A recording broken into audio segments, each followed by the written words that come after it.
Buenos dias, good morning, family and friends. And as always, my beloved veteran, the team leader Ramon, coming at you live from the iconic Atlantic City, world famous boardwalk.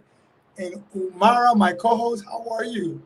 I am good, Amara Lodi. Thank you. Thank you for having me on the show. Oh, well, thank you for blessing us with your presence. And it is outstanding. I woke up today, opened up my eyes. So, whatever bitching, griping, and moaning I had, that happens, it all comes together. It all comes together.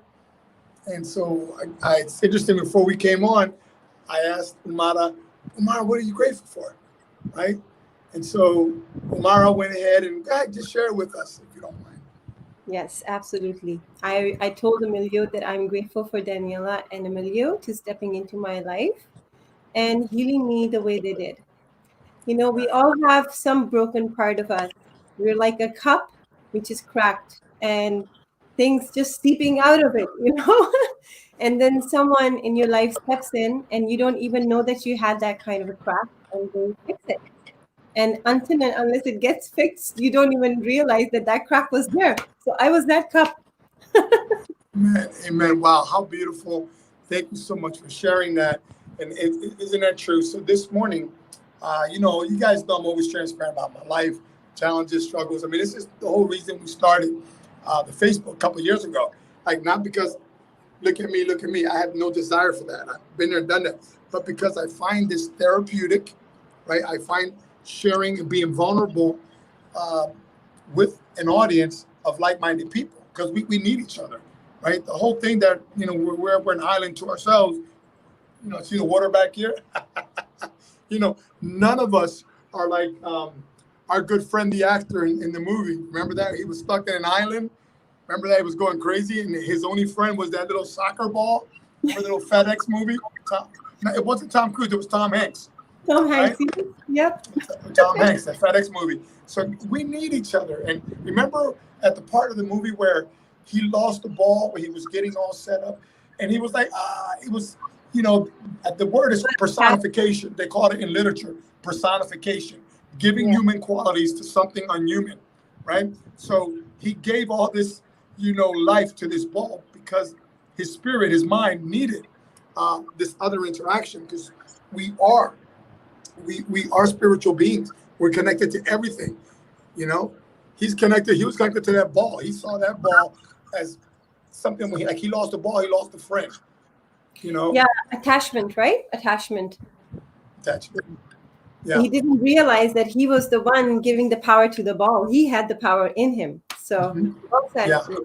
Yeah. But amen, right? And so, but it served the purpose, right? It's like a lucky rabbit's foot. It's something like, we put power in something, but obviously it's because we're all connected. We're all connected. So I love that. And so thank you for that gratitude. There's so much to be grateful for. And I had to be reminded of it this morning. I have a gentleman who's a co-author of ours, and he's the one that I've been leaning on for the last couple of weeks. He goes, Emilio, you got Austin's event today, right? I'm going to be introducing Austin. I'm going to be on Angel Marie's radio tonight and on her show in Arizona. And I got all of this. Then I got Costa Rica. And you can see where my mind, being type A personality. And then here comes my friend in the morning. He helps me put it into perspective. He goes, you got to take a breather. You got to do this. And I won't share his name right now, but he's going to be coming on. He just celebrated 5 years of being clean and sober in his life. So congratulations to those out there who are challenged with substance abuse, alcoholism, whatever that attachment is, right? We're attached to something now. So, like I said, I need people in my life. Now, here's the truth. When you're in this space, we're going to introduce our guest who's on standby. But when we are going through something, right, and we have somebody who's helping us, and you'll know this, a trainer, relationship with a client, they love you in the beginning, but then the novelty wears off. Understand? Like I always tell my clients, expect you're excited now, but there's going to be a point where this is going to wear off, and you're going to be avoiding my calls because I'm going to ask you to do some hard stuff. Like I need you to do this. And so same thing with my relationship. In the beginning, I'm excited, and then when the calls start coming, is anybody out there with me? You're like, oh, do I answer this or do I just let it go to voicemail? Right? I think we've all been there, because I know Umara does that every time I call. She just lets it go into voicemail. That's not true. I'm not that kind of person. I face my fears. Listen, I just wanted Not to the change kind the of tone. fears. I wanted to change the tone, but hopefully the message was well received by everyone. And tell us about our guest who's in the green room from Canada. I'm super excited to meet this human being today. I've heard a lot about him from you. He has incorporated humor, energy, passion, and full self-expression to his personal and professional life. He's an award-winning AMP and international best-selling author of Canada. And congratulations, you are hired, right? It was easier than you thought. And he's an award-winning speaker and a Guinness World Record holder, and so much more. He's consulting. He's in consulting services for Tata, which is one of like the biggest companies in this world, for IBM, Canon, Aviva, Skechers shoes, and much more. So I am like literally shaking with excitement. So This is awesome. Now he's in your backyard. Have you never met? You never met Joseph? no, I don't Look need at to. this. I'm just privileged to know them by you, and you're just sharing all Listen. your things with me. Listen, this is amazing because I have most of the people that are on my show Canadians. I mean, this is just, you got 2 or 3 every week. People are like, what's going on over there? Well, let me show you this book. This is where I first met Joseph. He and I are co-authors in this book, The Magnetic. No, that's another one. The Handbook to Entrepreneurship: How to Win in Any Market. Okay, so again, 21 leading experts. So this is a book that we're both in, and just when you meet him, he speaks multiple languages. He's really funny, and him and his beautiful wife, they had their first kid, and it was just, you can see the excitement. He's the dad, and he's just so much fun to be around with. Like when you're in the room, you know Joseph is in the room. Like that's the kind of guy. You're sitting at the table, you're gonna know he's at the table. Having said that, let's give a big welcome to our good friend from Canada. Let's see where you at, brother. Let's see if the reception is good. Hola, mi amigo. Gracias. Thank you very much. Umara, it's a pleasure to meet you. I'm honored to be here. Excited to kind of share a little bit of wisdom. Yeah, Amelia and I did the Guinness World Record book together, and I've written kind of 2 versions of this book. One's called Canada, Congratulations, You're Hired, It Was Easier Than You Thought. One's called USA, Congratulations, You're Hired, It Is Easier Than You Thought.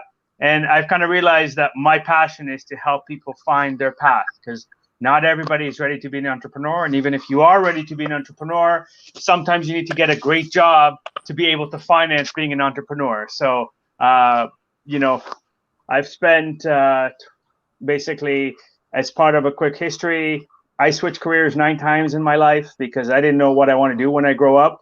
So I've switched jobs 18 times. Then after that, I got into recruiting. As Umar mentioned, I've worked with companies like Tata Consulting Services, Deloitte, Touche, Apotex Pharmaceuticals, IBM, several others. And in the process of kind of looking at developing myself and growing, I kind of went, why is nobody applying, let's say, Tony Robbins to job finding? You know, I don't need to get people to walk on fire when they're looking for a job, but I need them to take a little bit of action to just get going and moving in terms of going there. And so from the moment I met Emilio, like his energy just radiates and lights up a room. And I was like, you know, I enjoy being associated with you. I enjoy being around you. And I would love to share some of my nuggets of wisdom and 25,000 hours that I've invested into helping people find jobs with the general public. Thank you. You know, Joseph, thank you so much, man.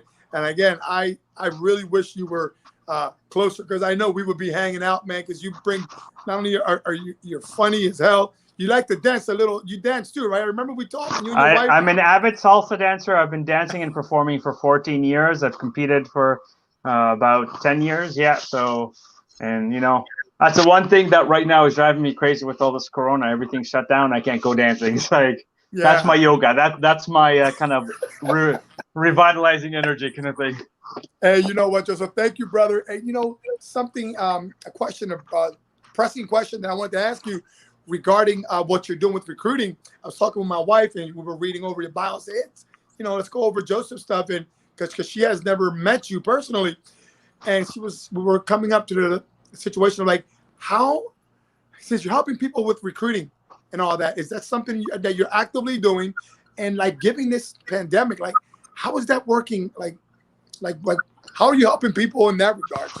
So I've created a program called Land Your Dream Job. Nice and easy to kind of remember.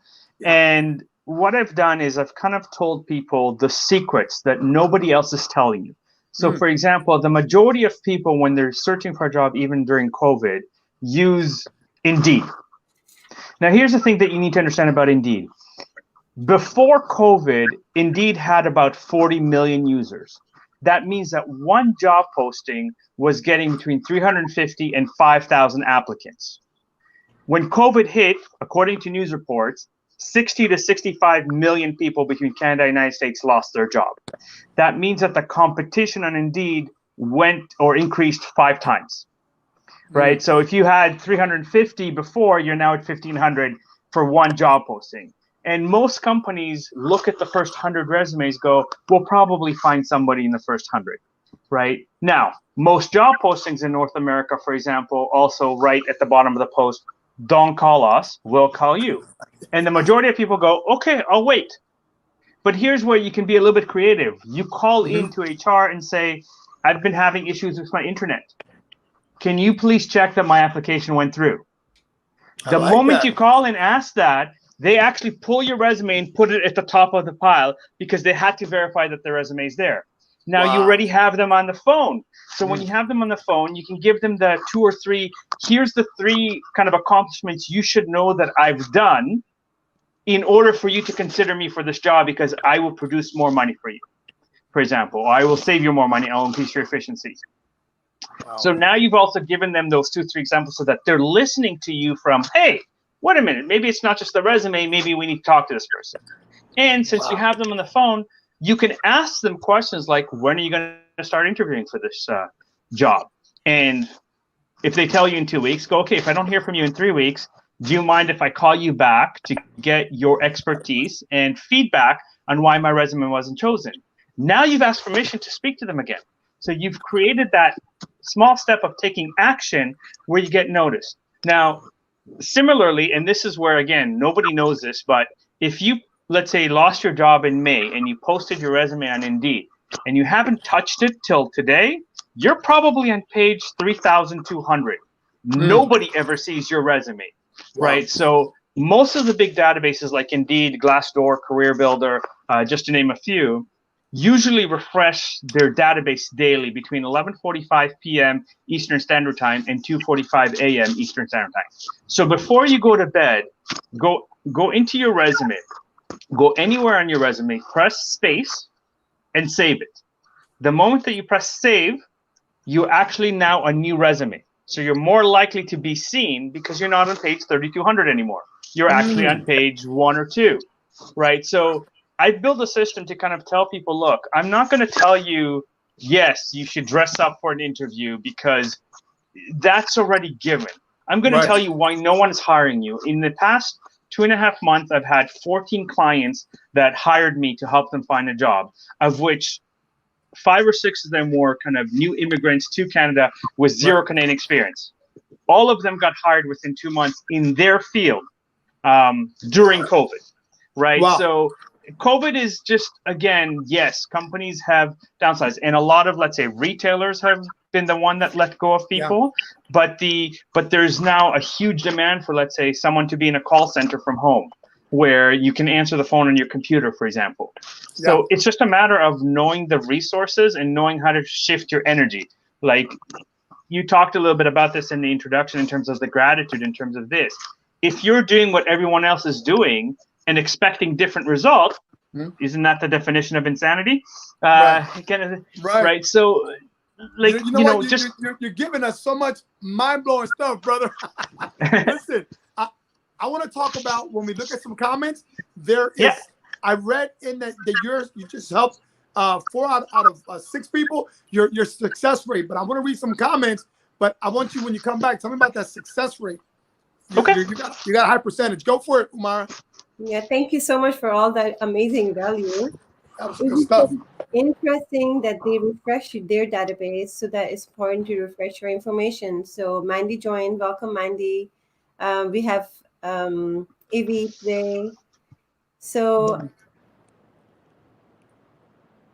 Castaway, I don't know who mentioned Castaway. So Avi says yes, that movie. Yeah, Castaway is the movie. Castaway is the movie that Amelia was talking about, and it was a volleyball, not a soccer ball, called Wilson. Okay, I stand corrected. Got that. And he's again acknowledging, great tip to call and say, I'm interested in working properly. Can you check? And while you have their ear, you can ask questions. So great question and amazing value that you gave out. I haven't even touched your book, and I think if I apply right now, I'll be hired tomorrow. Yeah. Now, thank you so much. And you know what, for reading those, and what I want to do is, in case people are coming, they're working, they're looking for jobs right now, so they're just passing through here.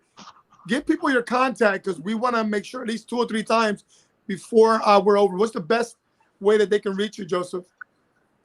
So I have a Facebook group called Land Your Dream Job, and my program, if you look it up online, is called Land Your Dream Job. So it's nice and easy for everybody. And again, I've systemized it where for example, I explain to you why your resume is not getting a response, because here's the reality. Most people that write resumes have been taught the same cookie cutter, silly information kind of thing. So here's facts about, here's what I call the 5 cardinal sins of a resume, right? And you'll appreciate this, because Emilio, you're so full of personality that kind of like when you commented about the fact that people know who I am in a room. Right.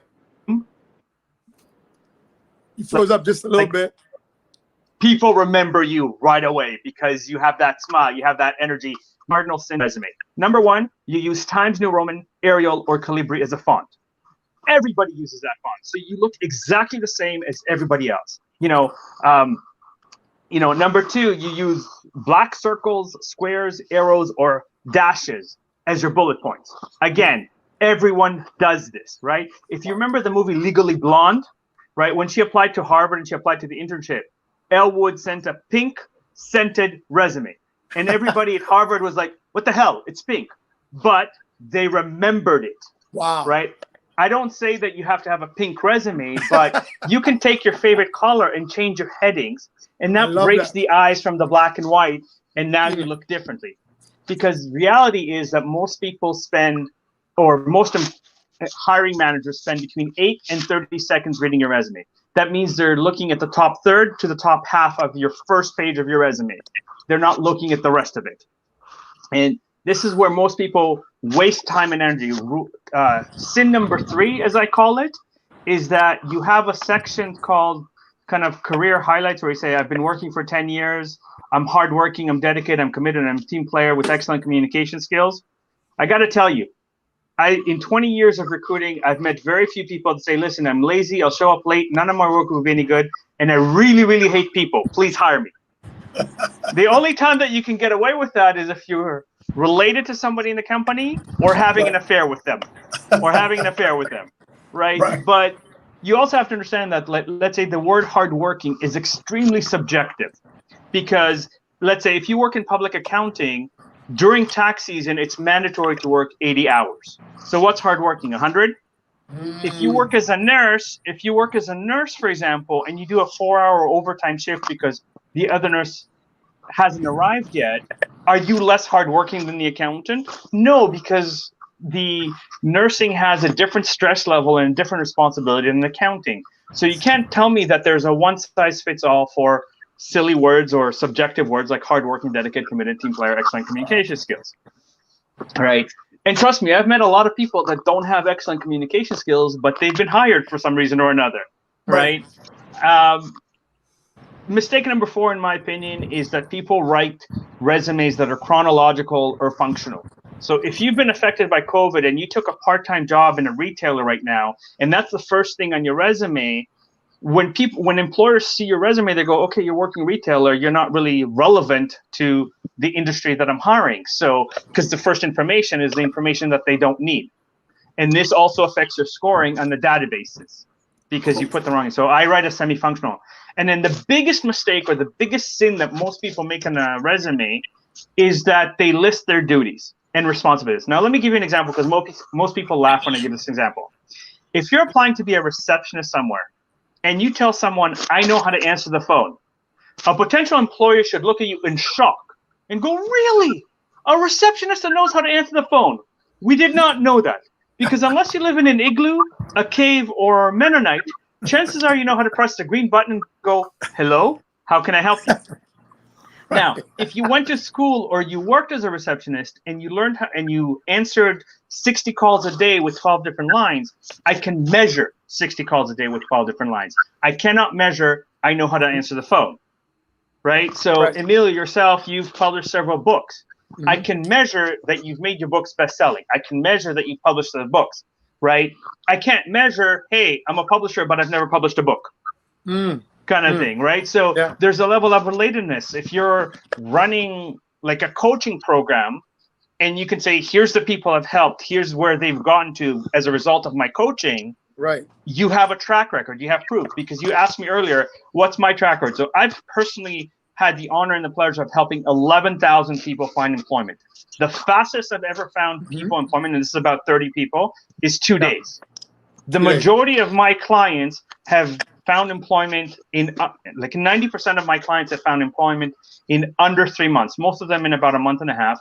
And I've helped a lot of new immigrants that have zero Canadian or American experience. I've had people from, let's say, the John Howard Society, which is kind of an agency that helps people with criminal records to get back into the workforce and be hired in professional jobs. I've helped people with disabilities, and I've helped people in any industry kind of go, look, there is jobs. There's like, as much as the economy right now during COVID is shut down, companies are still operating. Companies still need expertise. You might not have the kind of frontline job in terms of retail because you got hit with that. But there's plenty of opportunities. Let's say Amazon's hiring like crazy right now because they can't keep up with the orders that they have. So if you were making, let's say, $10 an hour retail, and Amazon's going to pay you $14 an hour to work in a warehouse, it's not a retail job, but it's a job, and it's paying you more than what you were paying before. It's just a matter of focusing. It's mind-blowing. It's mind-blowing. There's a lot of information, and this is what I want to do for you. Umara, is there anyone out there that wants to ask him a question? Because I know, there's people out there. Wow, your knowledge of helping people find employment is very impressive. Tell us a little bit about the other side of Joseph, husband, father, and extracurricular activities. That's from Daniela. And what else do you got? Give him a couple of other ones. Well, Mandy is saying, gosh, I wish I know you years ago. You don't know what you don't know, right? So, yeah, absolutely. So you can go ahead and answer Daniela's question because people are just going, their mind. Yeah. So, I got married a year and a half ago. Great story with my marriage. So my mother and my wife's grandmother set us up. Right. And so my wife's name is Adi. My father was Adi. Her mom's Rachel. My mom's Rachel. Her grandfather is Joseph. I'm Joseph. Her grandfather is from the same neighborhood in Romania as my father. Right. We both love the color purple, both love Latin music. It was kind of kismet. And what's the most interesting part is that my dad was Adi. Her dad was Ami. When you take the two letters that are missing, it's D and M. D and M in Hebrew is blood in terms of connection. So our daughter, who's 6 months old, we named her Mia. One, because we wanted to, both my father and Adi's father passed away about 8 years ago. So because her father was Ami, we took the letters in his name and rearranged it to make it Mia, to honor him. Beyond that, we love the Latin cultures. We both, like, my Spanish is a little bit choppy, hers is a little bit better, but Mia means mine in Spanish, right? And in Hebrew, Mia also means from God. And then her middle name is Zohar, which means the light. So loosely translated, it's the light of God, right? I mentioned earlier your wife was asking, I've been an avid salsa dancer and performer for 14 years. I'm an avid reader, as you can kind of see behind me. I have about 200 books on psychology, leadership, business, just fascinated with kind of developing the mind and growing and manifesting things that you want in life. I've lived in 5 different countries. I've got to experience a few, like I went skydiving for my 29th birthday, and if it wasn't such an expensive hobby, I'd probably do it on a very regular basis because there's just such an adrenaline rush to jump out of an airplane kind of thing.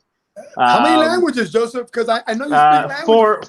Four languages. So I speak English, French, Hebrew, and Spanish. I would say I understand perfectly, but the Spanish is choppy because I'm teaching myself at home, and so I'm not practicing it enough. And sometimes I need to kind of translate to the other languages to try and remember the words. So takes a little bit of time. Tú lo hablas bien. Muchas gracias. Yo necesito de practico suficiente por que la idioma es natural. Yeah, see, I heard you clearly. I understand it. Joseph, he's brilliant. Joseph, man, this is so cool because I know we've met several times. We met when we did the book launch, right? And I got to meet your wife. We sat at the table through a mutual Raymond Harley, and your wife was there. We sat with Brian Tracy's son, who's also a co-author, and Dr. Brian Tracy did the forward in the book, How to Win in Any Market. So that was a real special moment. Then we met, my God, at the OB Mastermind in Canada. So and then the Guinness Book of World Records, you were there. Yeah.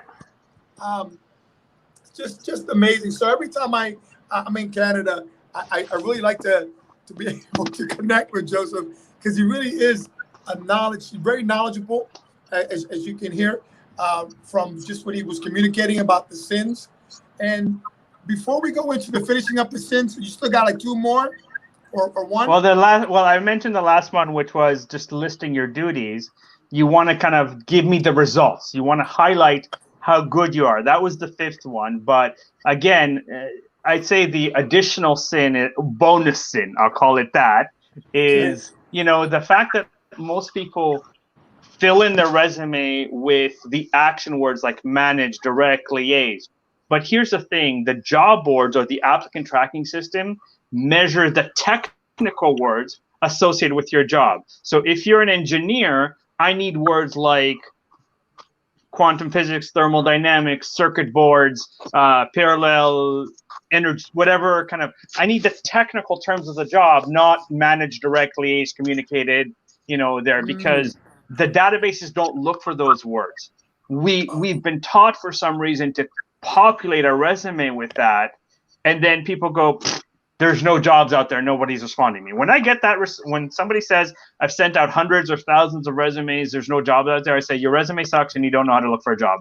Because if you knew the systems, you knew the tricks, and you knew the tools, you cannot fail. The only reason that you fail is because you have ego and you think you know everything, right? I had, for example, a customer actually from New Jersey that is a social media product manager. Right. Basically, before we started, he sent me like 35 pages to learn what a social of articles or whatever of what a social media product manager is. And I'm like, I don't need to read this stuff. I know the science of how to get a job.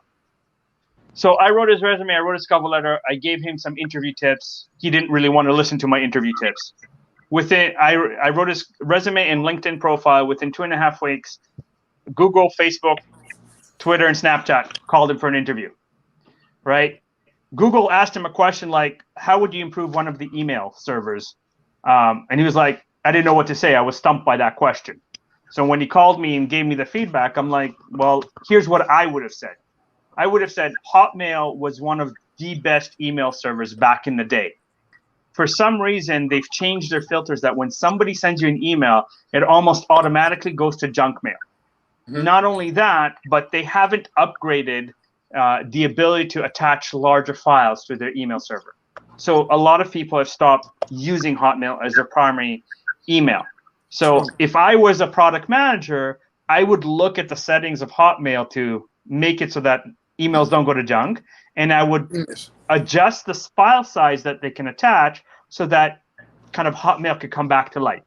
And he looked at me and goes, wow, that's genius. I should have said that. I'm like, yes, that's why you pay me to coach you and train you on how to navigate correctly. So he didn't get Google. Then Facebook asked him to send some technical proof that he knows what he's doing.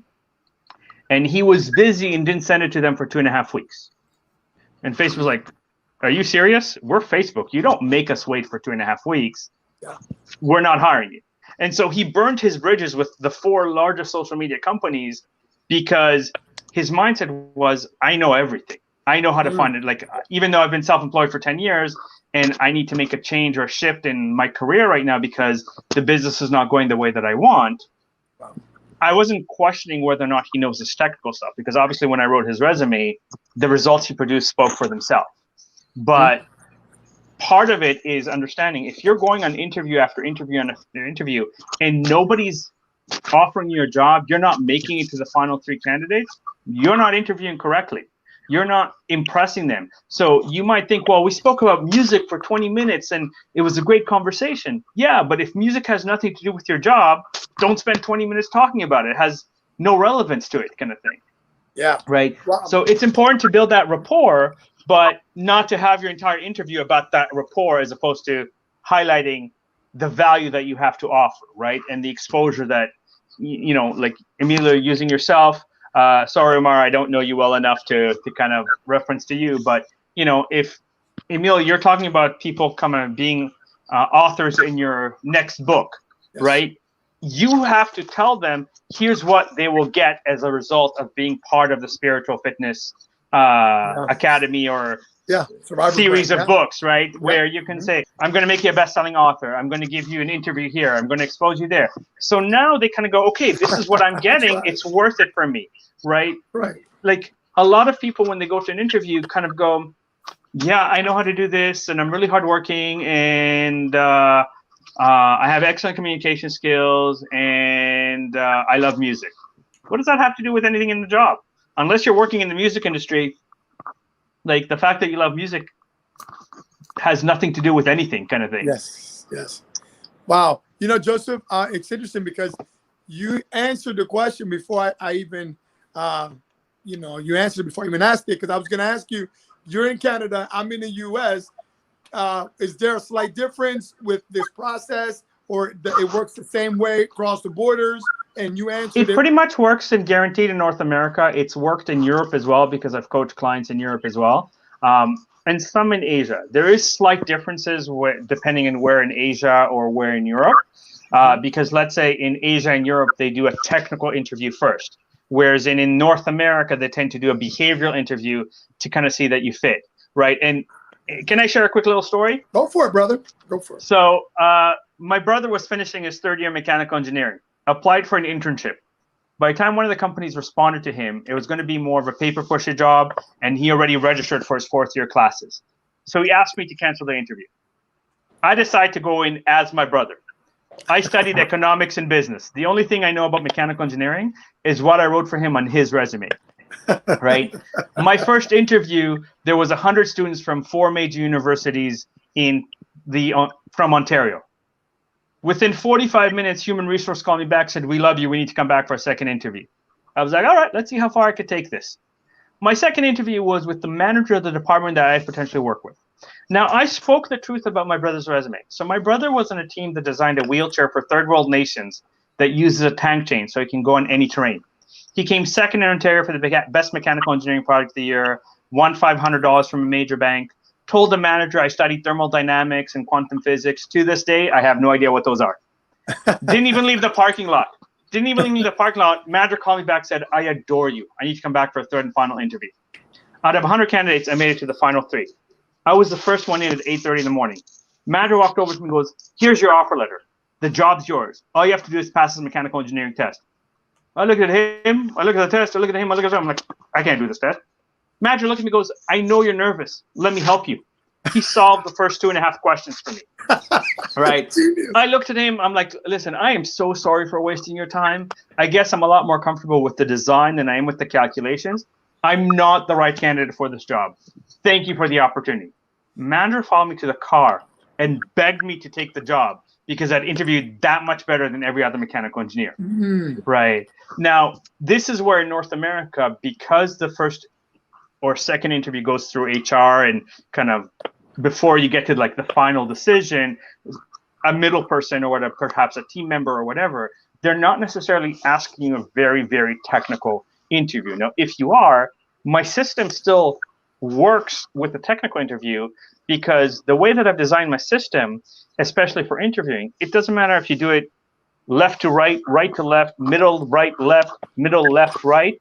It will always work because there's a formula, and the formula highlights, this is how great I am. These are the results I produce. This is how I can produce these results better for your company. And here's why you need to hire me, kind of thing. And it doesn't matter which order you do that as an answer or conversation. And so the mechanical engineering story that I shared with you with my brother, just to make sure that my system is foolproof and I do guarantee results with it, I've interviewed to be an accountant, which I'm not, interviewed to be a lawyer, which I'm not, interviewed to be an IT guy, which I'm not, interviewed an environmentalist, which I'm not. And I basically test this in every industry to make sure that as long as I learn the lingo and nobody asks me something extremely technical, I can get the job. Kind of thing. Man, that is a great story. Now, I was going to, because now you got me curious before we go into a question here. So it was a mock, meaning like your brother didn't really apply for it? Your brother? No, he applied through school, but he used the house number as contact number, for example. Right? So when he asked me to cancel the interview, I was like, I'm at home. I'm going to go. Kind of thing. And when I got there in the first interview, I gave them my cell phone if they wanted to follow up with me faster, kind of thing. Oh, okay. You know what? Thank you for clarifying that. I thought that it was your brother's interview and you went in and you screwed it up for him because you got it was my brother's interview, but they've never met my brother because all he did is send a resume, right? Yeah. So I just presented myself as my brother. Yeah. So no, I get it now, but just the way I was thinking, I was like, oh my God, so you got the job. Now what's gonna happen to your brother? But oh man, so the point of this was you really have a system here to stand out, right? Especially you gave great hints about the fonts, about, all this is just the tip of the iceberg. This is the thing that, there's LinkedIn that you need to look at. There's other social media and how you're coming on it. There is, how to network correctly. Most people that go to networking, like, give me a card, give me your business card, give me your business card.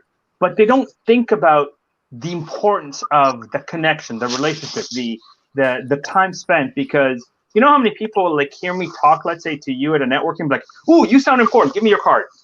Okay, here's my card. And then they send me an email like, "I saw you at the networking event. Can you give me a job?" No, I don't know who you are. I haven't built a relationship with you. But there's a lot of mistakes that most people make in a networking event because they just go to networking and go, okay, my purpose is to get cards. Why? Your purpose is to have connected conversations, because even if I speak to you, Emilio, and I ask you something and you're like, you know what, this is not really my realm. You might know Omara, but you were impressed with the way that I spoke to you, that you'll make the introduction to Omara, and then I can kind of get the purpose I want. So networking is not just going there and people seeing you. It's about coming in with the purpose of conversation. Even the conversation you have, even the way you wear it. Like, I don't know if you're noticing, I'm wearing purple, right? My favorite color is purple. My business card is purple. My landing pages are purple. Everything's purple. It's part of my branding, because if I meet you, let's say Omar, at a networking event, and there's hundreds of people, and I send you an email saying, "Hi, I'm the guy with the purple shirt." You don't need to remember my name, but you'll have an emotional connection to purple because I'm probably the only one at the networking event wearing a purple, right? And so it's part of the branding, like, Emilia, for you, your spiritual fitness, it's on everything that you do. It's on your Facebook Lives, it's on your books, it's on, your podcast. So there's a level where people, even if they don't remember your name exactly, they'll remember the brand. They'll remember the messaging of the brand. So that is so important in networking too. Like, for guys, it's wear a hat, wear a shirt, wear a funny tie or an original tie. Like when I used to wear ties, I used to wear like Mickey Mouse ties or Bugs Bunny ties. Why? Because they're conversation starters and they stand out from everybody else. Right? You can wear, like if you have a brooch or a pin, like in your case, Emilio, being a veteran, if you have a brooch or a pin that says that you're a veteran Marine, that's a conversation starter. There's an honor and prestige to that. For women, it's a lot easier to kind of have a signature brand because you can wear earrings, you can wear a brooch, you can wear a necklace, you can wear a scarf, you can wear shoes, you can, there's so many options for you to brand. But most people, when they go networking, don't think, what? I want to be remembered in this networking, so let me dress up a certain way so that people, even if they don't remember my name, they can at least remember something about the way I look, for example, right? And that's where part of what I teach is like, again, I don't want to regurgitate, yes, like when you go to an interview, don't smoke, like, or don't kind of wear too much jewelry or too much perfume because there's allergies and stuff like that. Like, yes, I cover that as kind of bonus materials. But when I go to kind of teach you about interviewing, I'm like, here's what you need to focus on. So, for example, a lot of interviews start with what I consider to be one of the most useless, loaded questions in interviewing. Tell me about yourself. Most people kind of go, oh, you know what? I have beautiful children. I love to travel. I love to read. Employers don't care about that. That has nothing to do with the job. If you're ever asked that wonderful, useless, loaded question, look them in the eyes or above the eyes, like around the eyebrows here, because for some cultures it's offensive to look into the eyes, right? But if you look up here, it's peripheral. It looks like you're giving the person the respect they deserve. Smile and say, where would you like me to begin? Whatever they tell you to begin, they've just told you this is important.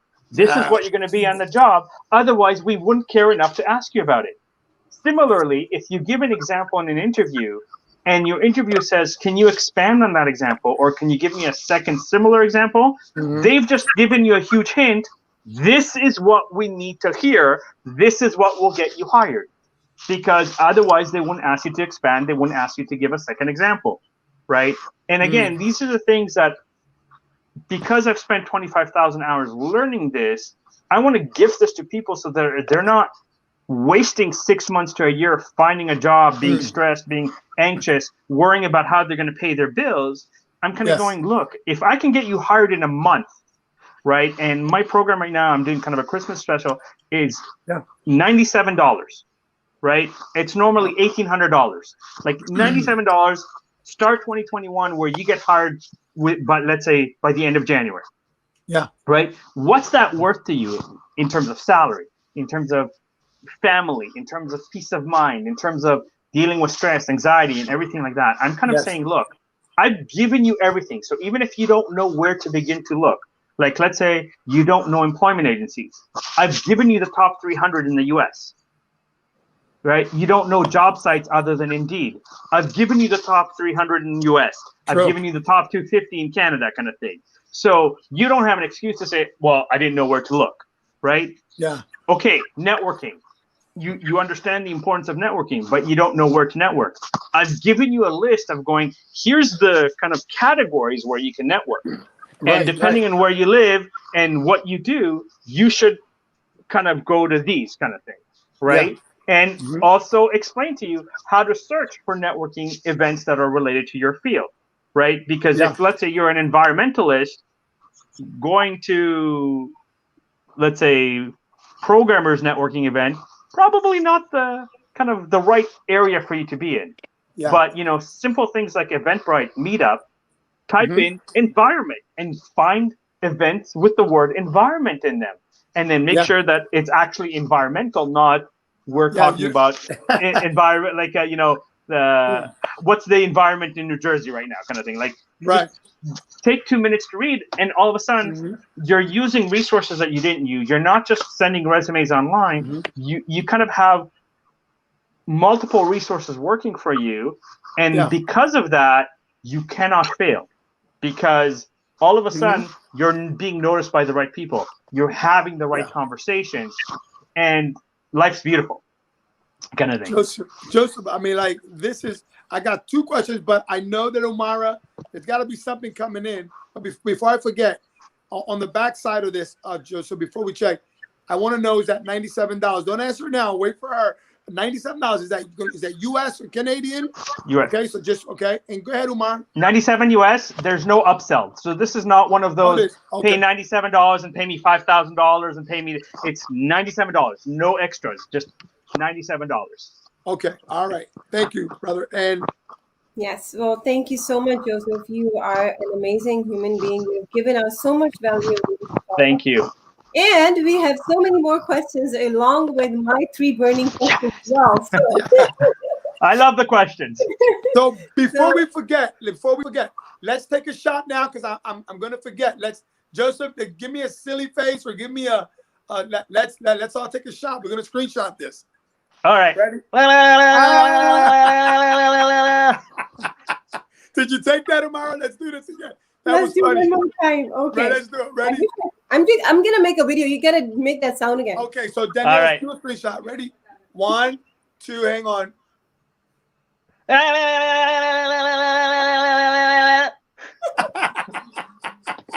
love it, Joseph, man. I love your sense of humor. Your knowledge is literally mind-blowing.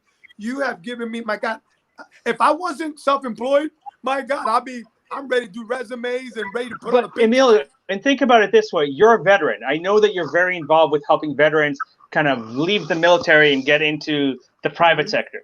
Think about how much veterans need this information, because they're struggling probably as much, or if not more than others, because they haven't been in the corporate world. They've been military, and all of a sudden, once military is done, they're kind of like, I don't know what skills I have. I don't know how to present that I'm good at this. And again, it's not that this is,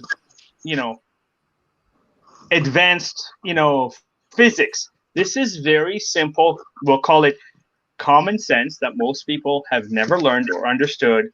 This is what makes a difference. I love it. You are so right. And I'm going to connect you with a lady I just met yesterday. She has a resource for veterans. She just got back from Iraq. And so she was doing some work there. And anyway, she started a nonprofit. But anyway, I'm going to connect you two, because I'm sure there's a mutual beneficial relationship there. Umara, you've got 3 questions, and we've got about 10 more minutes. So I'm loving this. So go ahead and fire away, because Joseph is ready. Thank you. So Evie asked a few questions. I've asked her to post them again, because I was taking the screenshot and the questions disappeared. So, but I remember one of her questions was, what is the best way for the resume to stand out? And is it okay to use colors in the resume? I know you touched on that point, but can you explain that quickly? So yes, so you can do lots of things to help the resume stand out. You can use colors, you can use different fonts, you can use different bullets. So like, you can go on Google, find an image, like let's say have a smiley face, and instead of having a black dot, shrink the smiley face and make that your bullet points, for example, especially if you're applying for a more creative position. By no means am I a graphic designer, nor do I claim to be, but if you go to Microsoft Word, for example, and go to insert text box, there's different layouts, there's different templates. Use that, because you have to understand, a black and white resume, like again, if I'm spending 8 to 30 seconds, I'm kind of going like this in a quick scan, right? But if you've done something like a little bit of color, different font, you could have a quote from one of your employers of something that you've done. You can, have a box with your address in the corner. It breaks the eyes. It breaks the kind of the monotony of everybody looking the same, right? And so it's very important to have a little person. Now, if you're applying for a government job, don't have any personality. keep it to the cookie cutter resume. Kind of thing, I got you. Right. Right, but like again, depending on the industry, like for example, if you're applying in marketing, you're not allowed to have a black and white resume, because you need to show that you're creative. One of my favorite resumes of all time, the guy had interesting observation and additional interesting observation about every job that he's ever had. So, for example, he was a restaurant manager in a place called Casa Loma, which is pretty much Canada's only castle. And under interesting observation there, he wrote, once had a regular patron come in and ask me if we stock albino zucchini. Now, again, he was applying for a director of marketing. So when I read this, I was like peeing my pants laughing, right? He used to be a cab driver. He wrote, did you know a cab driver's diet consists of coffee, cigarettes, donuts, and chips? And then under additional interesting observation, he wrote, did I mention cab driver's diet is coffee, donuts, cigarettes, and chips? And again, it's not necessarily directly related to the job, but if I'm hiring a director of marketing and I'm reading this and I'm laughing reading the resume, you've already got my attention. I don't care what you've done in your career. I care about the fact that you were able to think outside the box, right? I helped one of my first salsa partners. She applied for an internship at Bell, which is one of the biggest telecom companies in Canada. And it was kind of an unpaid internship. She was studying graphic design. She called me. She's like, I really, really want this job. I'm like, you really, really want it? She's like, yeah, I'll do anything. I'm like, first of all, kind of, if you remember the Karate Kid, I'm Mr. Miyagi. I tell you to wax on, wax off. You don't ask any questions. You just do what I tell you. I said, the word graphic and design appear in your job title. You're not allowed to have a black and white resume. So we made her entire resume green. Now, instead of like the regular bullet points, she had like a little dancing guy that she kind of used as her signature for all her digital work. We made that all her bullet points. She was working as a barista at Second Cup. I was like, that's graphic design because you're drawing the lattes kind of thing, right? She sent the resume. 2 weeks go by. She calls me. She goes, they didn't even call me. You suck. An hour later, they called her, right? The director said to her, I'm so sorry it's taken us so long to call. We received 7,400 applications for 20 unpaid internships. Your resume was one of our favorites. So because we received so many people, we're gonna do the first interview in 2 days. It's gonna be a 3-interview process because we need to make sure we're choosing the right people. So she called me back. She said, oh my God, they called. What'd I do? I'm like, first of all, apologize. Yeah. Right? Then I taught her my 7 rules to kind of land the perfect job. I had her go print all her portfolio on the highest quality glossy paper and bring it with her, and then organize all her digital work in easy access where you don't need to log into 17 different things. It's right there in front of her. She went to her first interview 2 days later. 15 minutes into her first interview, the director put down his pen and was like, you know what? I've been running this program for 10 years. I have never been so impressed with the candidate as I'm with you. I'm not even bothering with the second and third interview. You're my first hire, right? And that was 2 days after she was called, right? So understand that, especially if you're dealing with like sales, marketing, things where there's an opportunity to be more playful, you can. Like I helped somebody with Apotex Pharmaceuticals. I basically made a backdrop where her entire resume was a molecule, right? Yeah. And they were like, molecule, Apotex Pharmaceutical, you're doing kind of generic drugs. We like it. Yeah. She got hired because she got noticed. Again, you can be creative with an image. You can creative, like there's so many ways that you can play with it, right? It's just a matter of what you're comfortable with. Yeah, no, I know there's comments. Wow, so you really, you're giving us story after story. What is, very quickly, because I'm going to comments, what is your percentage rate that you have? So it's a 90% success rate of getting anybody employed in any field, in any industry, in under 3 months. Most of them get hired in about a month and a half. Can somebody write that down for me? Write that down for me. Thank you, Joseph. 1 second. It's mind-blowing because you've highlighted story after story. Okay, and so Danielle. Yeah, the only reason there's not 100% success rate is because, like I said, people go, I don't want to do this. This is too much work, or this is too, like, okay, don't do it. There's a reason I'm telling you to take advantage of these resources, because, if you're only applying on Indeed, and let's say before COVID there was 40 million people applying, now there's 65 million people applying, kind of thing. You're not getting the responses. So if I tell you, here's go register with employment agencies, and here's the amount of agencies I want you to register, and you register with one, go, well, they wasted my time, I don't really want to do that. You're losing a huge resource that can open doors for you because agencies Yeah. already have relationships with companies. So it's the same thing with you, Emilio. Like, you've written books, you have a proof of concept. Somebody that's a new author that doesn't know what they're doing, doesn't know how to get their book to market, doesn't know how to make it a bestseller. Right.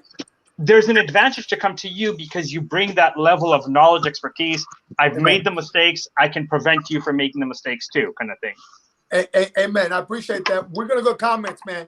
Go ahead, Umara, because I know that you got a lot of love coming. You got a lot of love coming your way. We have a lot of love, and we don't have much time, so I'm gonna cut my question to 1 instead of 3. But I want to honor this wonderful comment by Mandy.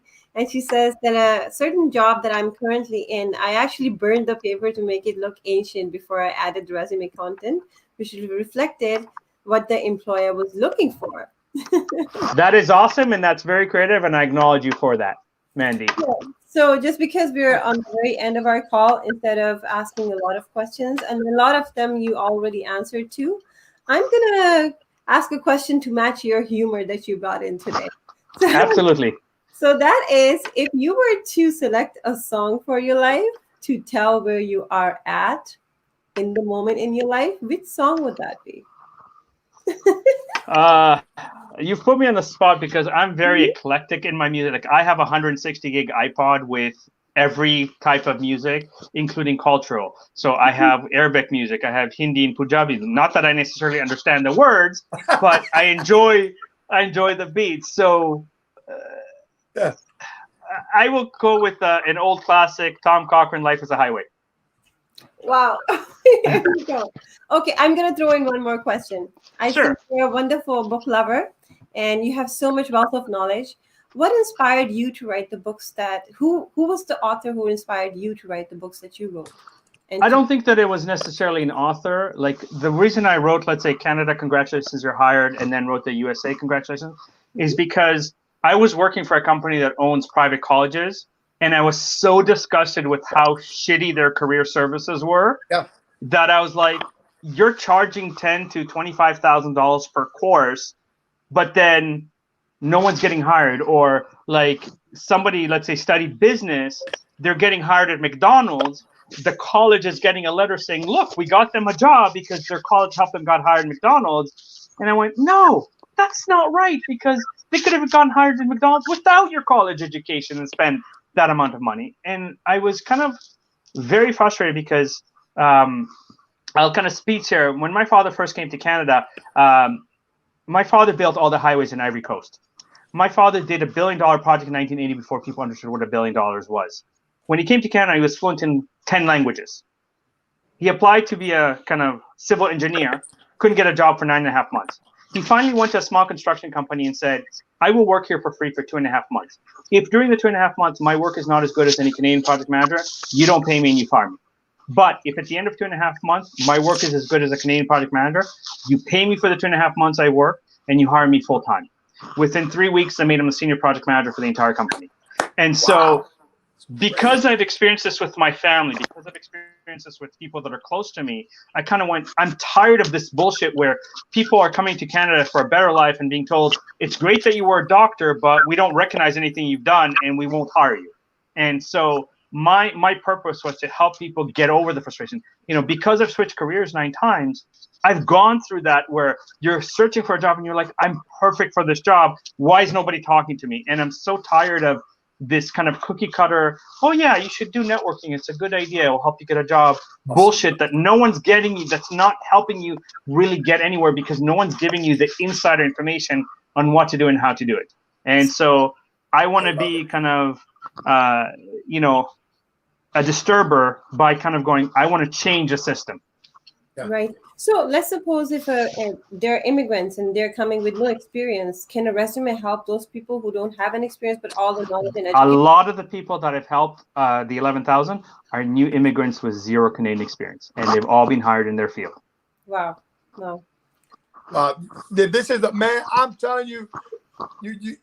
I mean, I knew you. We've met and everything, but I mean, you just brought a whole nother level to our friendship because now I know I've got people here that I can definitely send your way, especially during these times. So what I want to do is I want to make sure, because we're literally at the top of the hour, the best way for people to get a hold of you?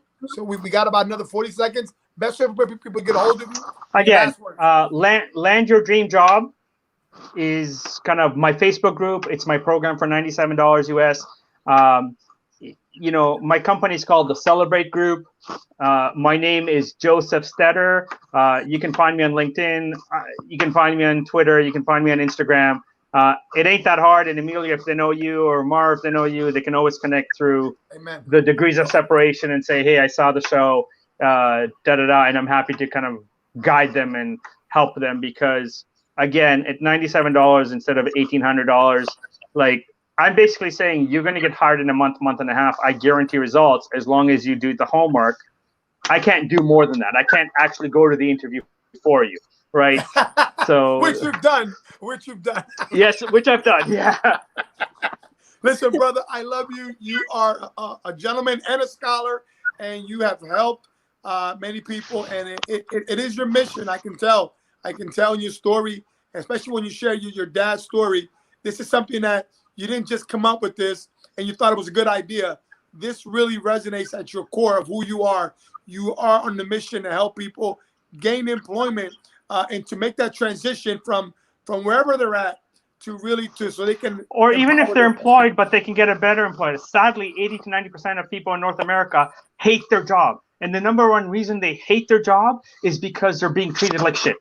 Not because it's salary or anything. Salary is actually number 7 in terms of the reasons. It's because they're treated like shit. They're not being respected. They're not being appreciated. They're not getting opportunities to grow. They're not being challenged, whatever it is. And so I genuinely want to kind of give people the hope and the tools and the systems to go, no matter what's happening in the world, if you take action and you're different than everybody else, you will get noticed and you will get hired.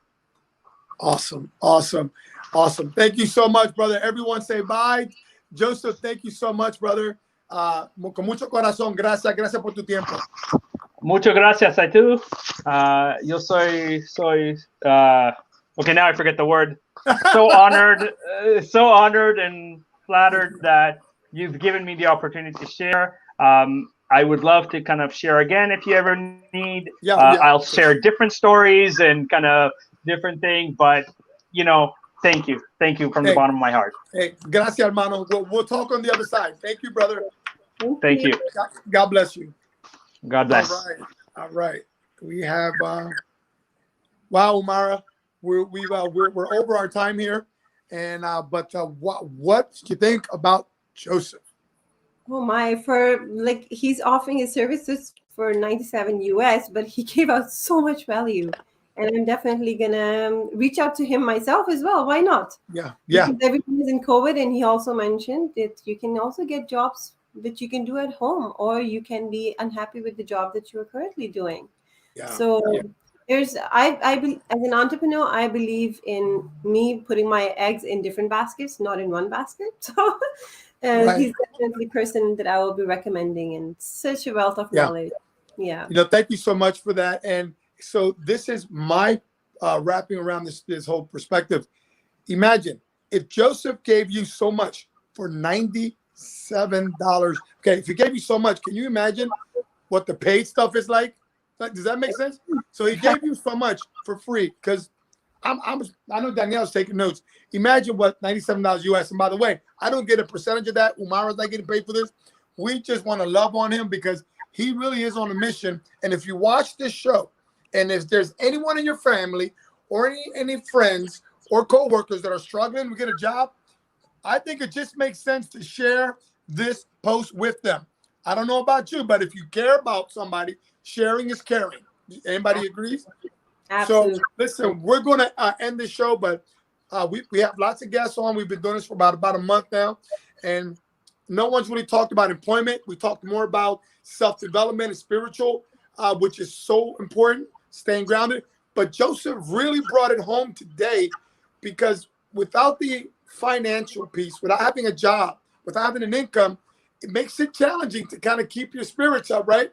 Because they say money isn't everything, but it ranks right up there with oxygen.